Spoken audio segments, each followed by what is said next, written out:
Hi, my name is Basim Zafar, and my project this year is determining difference in growth and developmental rates of amphibian metapopulation depending on the average spring temperature of the larva's home pond.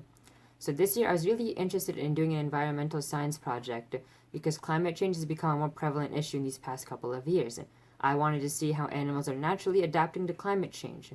So I found out that wood frogs have started to adapt, but that different wood frogs are adapting in different ways.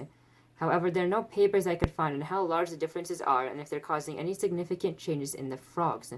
So then I reached out to the Yale School of Forestry of Science, where I found out that there was ongoing research and that they are more than happy to let me on board. My mentor for this project is Andis Arrieta, a PhD student at the Yale School of Forestry and Environmental Sciences.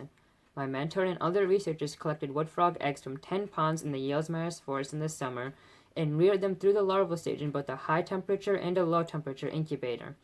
He took photos of the developing larvae every few weeks, and I joined the project in the fall when data analysis was happening. I had to analyze a set of images using ImageJ and classify their Gaussian stage. In ImageJ, I determined the snout to ventricle length and total length and recorded it in a spreadsheet next to the Gaussian stage.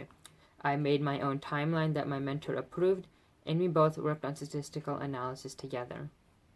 This project is building on previous years of research, so in order to fully grasp the scope of it, I had to read a few papers, two important ones being written by David Skelly in 2004 and the other by Mark Erb in 2017.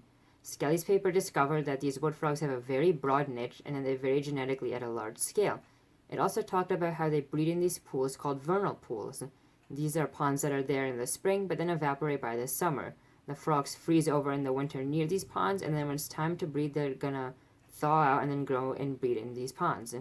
Urban's paper discovered that these genetic variations are happening at a large scale and that climate change is affecting that when these vernal pools will evaporate. He also discovered that different wood frogs are adapting in different ways. An example is that some are laying their eggs earlier and then some are laying their eggs later.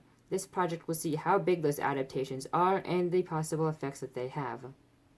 I got given around 1,000 images at once, which could be a bit overwhelming, so in order to approach this large number of images, I made myself a timeline and gave myself specific deadlines to meet.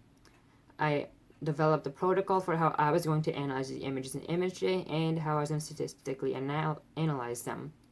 I also set up the spreadsheet that I used and came up with how to organize everything in there. My mentor and his associates came up with methods for how to work with the wood frog larvae and also how to take the images. Thank you for considering my project.